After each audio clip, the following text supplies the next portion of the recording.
At the Photokina, Panasonic presented new cameras and one extra, and that's the one I show you at the end.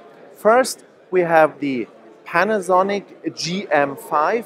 That's the follower of the GM1, and one point of the GM1 was a wish of the customer, and that's a viewfinder. And yes, the GM5 has the viewfinder, electronic viewfinder. The resolution is a little bit less than the one at the as the GX7 or the G6. It's only 1.2 million dots, but the picture is clear, it's enough, it's a crisp picture, and the camera is not much bigger than the GM1. It's a little bit higher, but that's it. One thing, there was the flash at the GM1, and because of the electronic viewfinder, there's no built-in flash anymore, but we have the external flash shoe, and Panasonic delivers with the camera a small flash which you can put on the camera, and so there's still a flash. At the back side we have the screen, the big screen, and yes, it's still a touch screen. I can show you. You can move the focus point. Okay, no memory card now. You can move the focus point by touch screening. And so there are still advantages of the GM1. The layout of the camera with the buttons and dials is almost exactly the same. We have the same 16 megapixel micro four thirds sensor, so there's no difference between the GM1 and the GM5. Next one is the Panasonic LX100. That's the follow-up of the old LX.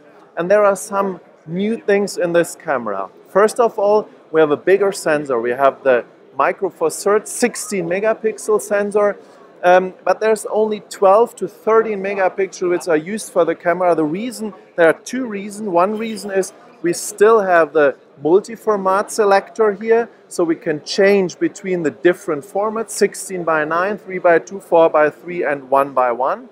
And the other thing is we have 4K in this camera.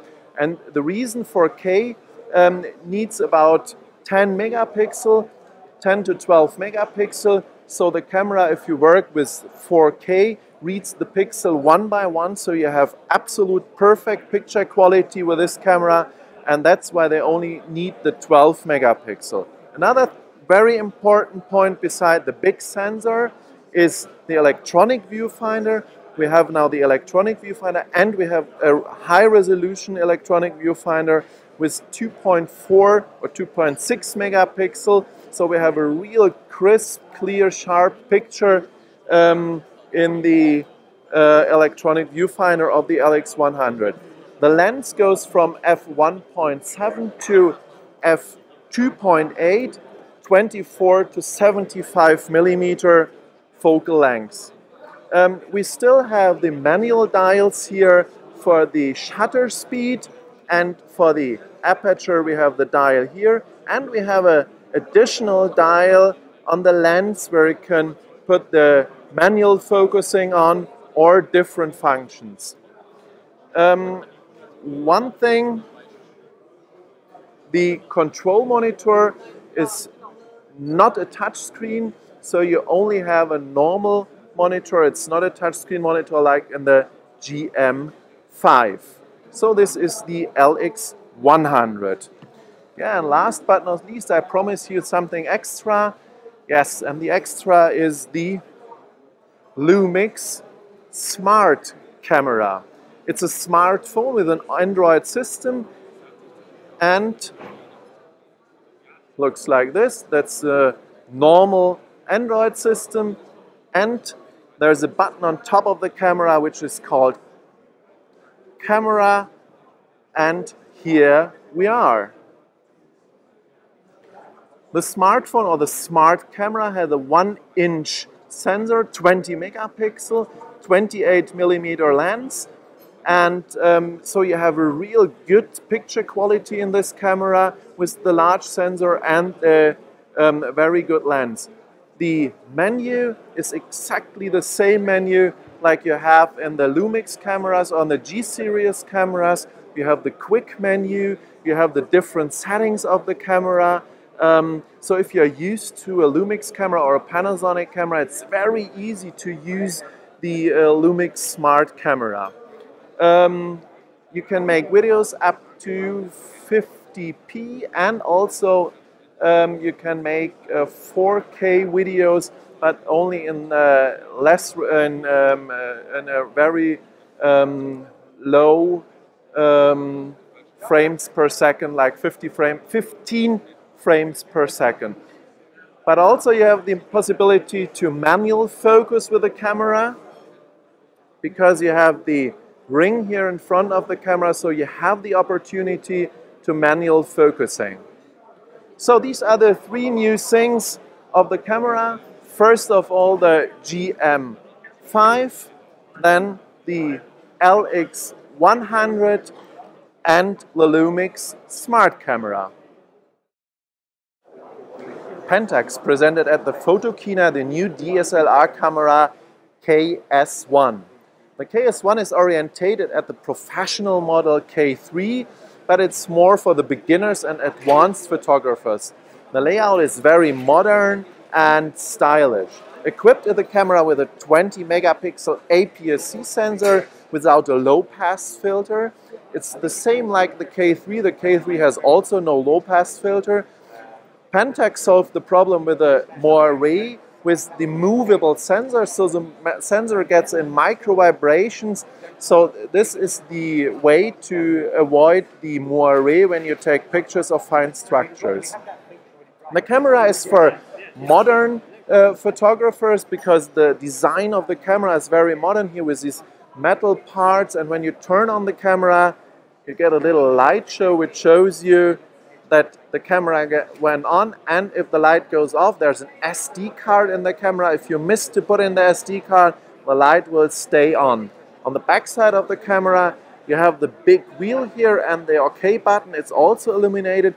And if you look for the program dial on the top of the camera, the program dial is on the back side of the camera. And when you turn the program dial, you see the different symbols are illuminated, so it's very easy to see which program you have.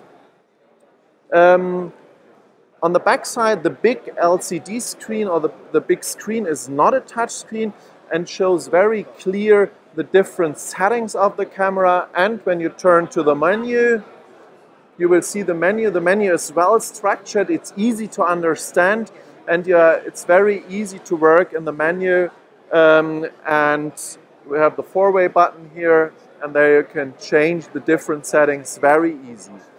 The viewfinder, optical viewfinder, gives you 100% of the view, and the camera is equipped with a built-in flash and the additional flasher here on top. To change between the different settings, we have the big dial here on top of the camera, where there we can change between aperture and shutter speed if you have the programs, or you can change between different digital filters. The camera comes in three main colors, black, white and blue, and we have additional 12 colors for the camera, so that's also a good reason why it's for modern photographers who look for a camera which is a little bit more modern and a little bit more stylish than the old DSLR cameras. When you go to the Photokina and you look for the Pentax booth, you have to look for the Ricoh sign, because Pentax and Ricoh are together, and at the booth here at the Photokina you have to look at the Ricoh sign to find the Pentax cameras. This is the new one, Pentax KS1 20 megapixel APS-C sensor. After all the camera news, we are here at the DJI booth at the Photokina. You may know the DJI Phantom 2 Vision. I have some videos on my YouTube channel about the quadrocopter, but here on the DJI booth we have two new things. That's the hexacopter S900, the big one with the foldable propellers and the arms like this. You can remove and fold the arms like this, so it's very compact when you want to transport the S900. And it's equipped with a new gimbal for the GH4 of Panasonic, which you can remote control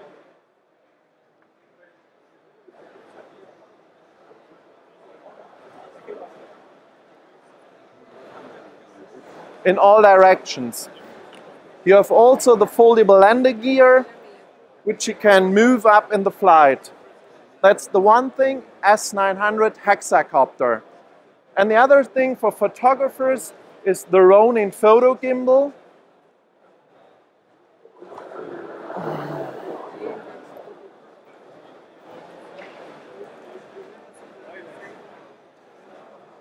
You see the Canon EOS camera in the gimbal. You have different modes. Now we have the follow mode, so if you go around the corner, the camera follows. Also, if I go back, the different modes you can adjust in the software, so you have different speeds for follow. You see, now the follow mode is not shaking the camera, and you have different possibilities to carry the gimbal. You can go like this in a little bit more to the bottom, or you also can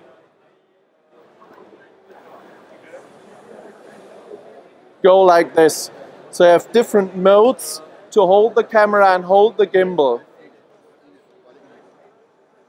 Very important, if you work with two persons, you can remote control the gimbal. So if you have a second operator, one carries the gimbal and one remote control the gimbal. So these are the new two things at DJI, the S900 hexacopter and the Ronin camera gimbal.